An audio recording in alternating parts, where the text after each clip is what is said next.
समय में global voice of south में केंद्रीय मंत्री डॉक्टर एस जयशंकर बोल रहे हैं। Over the G20 presidency last year, Prime Minister Modi declared that, I quote, "Our G20 priorities will be shaped in consultation with not just our G20 partners, but also our fellow travelers from the global south, whose voice often goes unheard." Unquote. India has since walked the talk by hosting the first Voice of the Global South Summit in January this year. By doing so, we were able to elicit and deliberate on the key concerns and priorities of the Global South. This, in turn, informed our approach to the G20 discussions throughout the year. All of us are acutely aware of the growing stress on the international economy and global society. Long-standing structural inequities have been seriously aggravated by the devastation of the COVID pandemic. This has been made still worse by the fuel, food, and fertilizer crisis emanating from the Ukraine conflict and its responses. Resource challenges, financial constraints, disrupted trade, and climate events have added to our burdens. As a result, growth prospects are as daunting as the SDG landscape is grim. Excellencies, it was therefore our foremost responsibility to refocus the G20 on the pressing needs of the Global South. Thanks to the ideas and inputs received from all of you, India's G20 presidency did advocate for finding solutions from within the Global South. We are hosting this second summit of the Voice of Global South to report back to all of you on the key outcomes from the New Delhi G20 summit. The New Delhi Leaders' Declaration, Excellencies, will be remembered for bringing back the G20 focus on the real and serious concerns of the Global South. Let me highlight some notable features of how this has been done. The declaration overall is a comprehensive message on promoting strong, sustainable, balanced, and inclusive growth. It seeks to accelerate progress on SDGs and has come up with an action plan accordingly. It envisages a green development pact for a sustainable future. It endorses high-level principles on lifestyle for sustainable development, voluntary principles on hydrogen, the Chennai Principles for a Sustainable and Resilient Blue Economy, and the Deccan Principles on Food Security and Nutrition, amongst others. The transformative and inclusive role of technology has been highlighted with a stress on digital public infrastructure, or DPIs.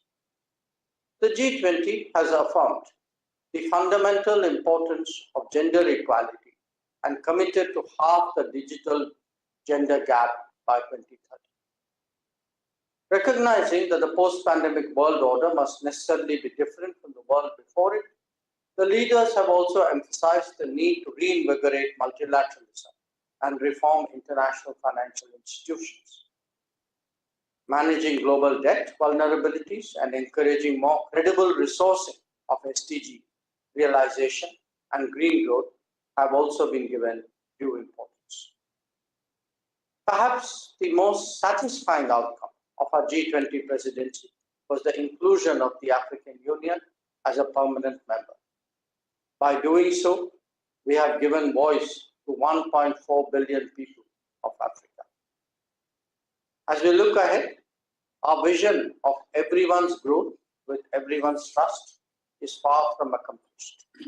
While change is the natural order, there continues to be a resistance for a greater role for the Global South in shaping solutions for the key issues of our times. But together, we need to continue putting greater emphasis on the need to take everyone along and everyone's views along while we deliberate at multilateral and plurilateral forums. The Voice of the Global South Summit can be greatly impactful by amplifying our individual voices and project our shared interests for the emerging world order. Similarly, institutions such as the International Solar Alliance, the Coalition for the Disaster Resilient Infrastructure, and the recently announced One Future Alliance serve to offer solutions from the Global South for the world's most pressing challenges. Excellencies, we also need to work towards self-reliance to mitigate our vulnerabilities vis-à-vis economic concentrations. The COVID era is a stark reminder of the perils of dependence for basic necessities on faraway geographies.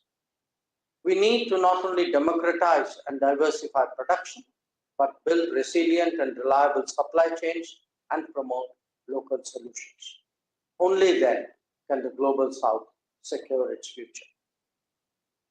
Where any of us are successful in any domain, Excellencies, we must ensure exchange of best practices and also of scaling up. The Global South is eminently capable of coming up with its own answers once we develop that awareness. India, for its part, reaffirms its commitments to the Global South through an extensive range of development projects in 78 countries. These projects are demand-driven, outcome-oriented, transparent, and sustainable. I assure you that this will only expand in its scale and scope in the times to come. We will always welcome your views, suggestions, and proposals in this context. As India embraces digital delivery, promotes green growth, and ensures affordable health access, it will always have the Global South at the center of its international partnerships. Excellencies, I look forward to hearing your ideas to further South-South cooperation, as well as ways in which we can consolidate the gains from the New Delhi G20 for the Global South and take it forward. I thank you. Thank you, Excellency. तो अभी आप सुन रहे थे भारत के विदेश मंत्री doctor S Jaishankar